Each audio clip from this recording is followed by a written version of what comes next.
आवाज आ रही सभी को? सुनाई दे रहा है?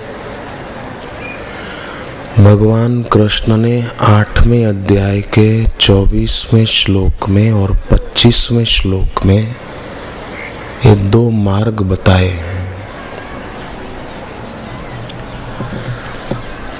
इसमें भगवान ने कहा कि ये जो उत्तरायण का मार्ग है, इसमें अग्नि है। प्रतीक बहुत सुंदर दिए हैं। अग्नि है, ज्योति है, दिन है, और चौथी बात कही शुक्ल पक्ष है।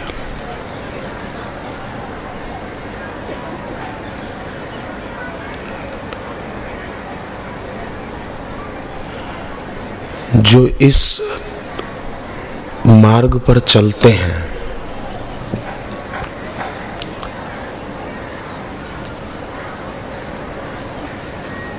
वे भी समझो जैसे सूर्य उत्तर की ओर गति कर रहे हैं, ऐसे वो साधक भी उत्तर की ओर गति कर रहे हैं। सूर्यदेव जब भूमध्य रेखा के उत्तर में गति करते हैं तो उत्तरायण होता है, और सूर्यदेव जब भूमध्य रेखा के दक्षिण में थोड़ा गति करते हैं तो 6 महीने दक्षिणायन होता है। और अपने समाज में ऐसी मान्यता है कि उत्तरायण काल में जिसकी मृत्यु हो, दिन के समय जिसकी मृत्यु हो, शुक्ल पक्ष में जिसकी मृत्यु हो, वो बहुत ऊंची गति को पाता है मरने के बाद। पर रात को किसी की मृत्यु हो, कृष्ण पक्ष हो, अग्नि न हो पर धुआं हो। धुआं माने एक प्रकार की निराशा, चिंता, बेचैनी में कोई मरे तो उसकी गति ऊंची नहीं होती। परंतु मृत्यु के बाद जीव की गति उसके किए हुए कर्म के अनुसार होती है।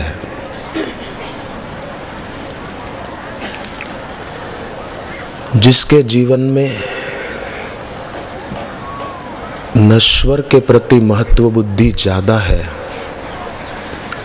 ऐसा व्यक्ति भले उत्तरायण काल में शरीर छोड़े तो भी उसकी ऊर्ध्व गति नहीं होगी।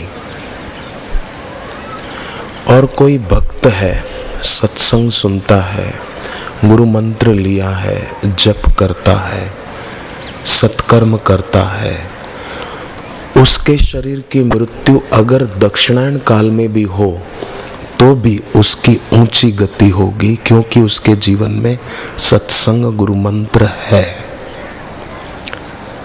तो बाहर से भले उत्तरायण नहीं है, परंतु उसके अंतरंग जीवन में उत्तरायण है।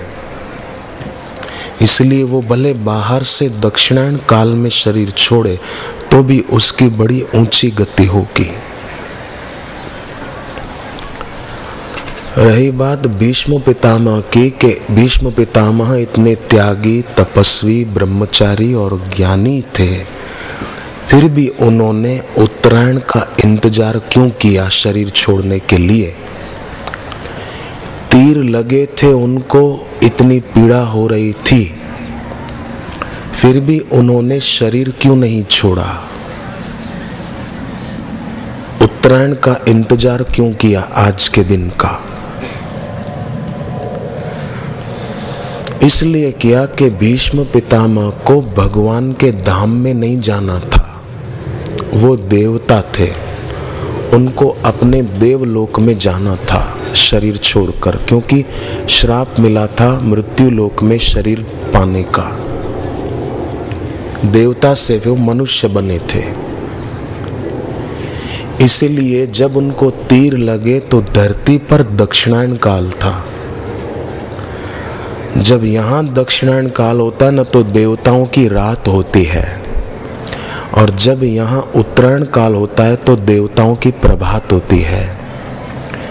इसीलिए आपने सुना होगा कि कोई शुभ कर्म, शादी ब्याह आदि के वो अब उत्तरायण के बाद शुरू होते हैं, है ना। मुहूर्त वगैरह निकालते हैं शादी आदि का, तो अब इन दिनों के बाद शादियां कई होगी।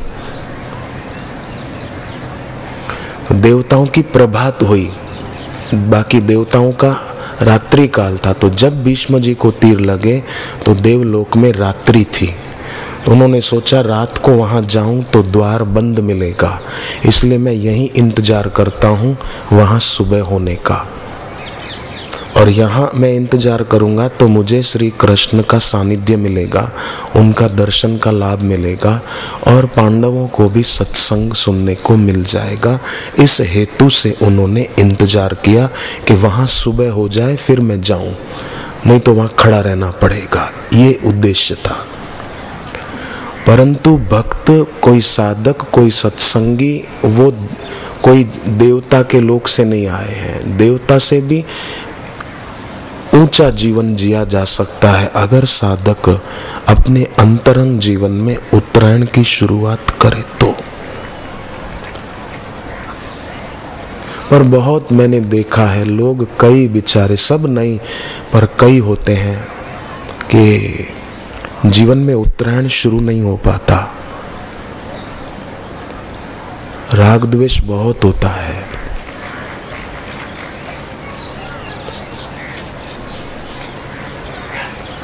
अपने विचारों के अनुकूल जो चलते हैं उनसे राग होता है, अपने विचारों के प्रतिकूल जो चलते हैं उनसे द्वेष होता है कि ये तो बुरे लोग हैं।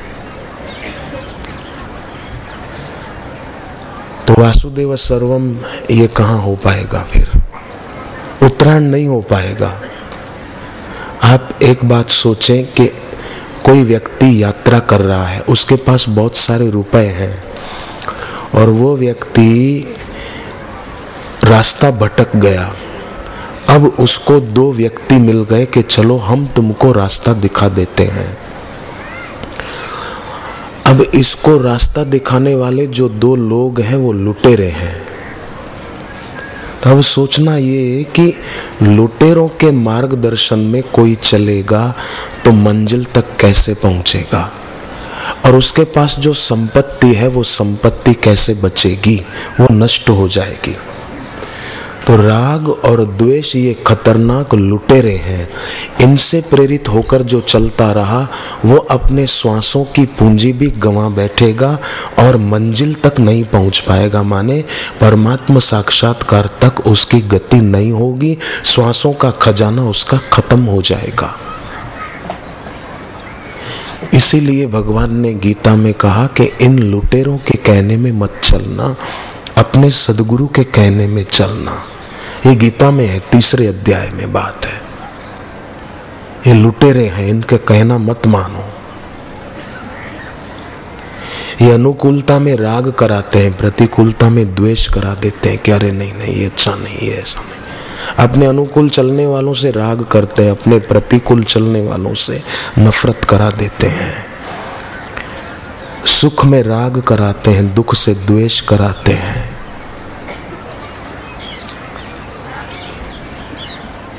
और दुख भी निरर्थक है, सांसारिक सुख भी निरर्थक है। सांसारिक सुख कैकेयी को लग रहा था कि राम को वन भेजूं ताकि मेरा बेटा राजा बने और मैं सर्वे सर्वा हो जाऊं। तो सांसारिक सुख की आशा थी, मेरा बेटा राजा नहीं बनेगा, राम राजा बनेंगे तो शायद मेरे को दुख मिलेगा, ये कैकेयी जी के मन में था। तो परिणाम क्या आया? सांसारिक सुख की इच्छा थी, परिणाम ये आया कि मांग का सिंदूर मिट गया, दशरथ राजा मर गए और बेटा ही उनका विरोधी बन गया।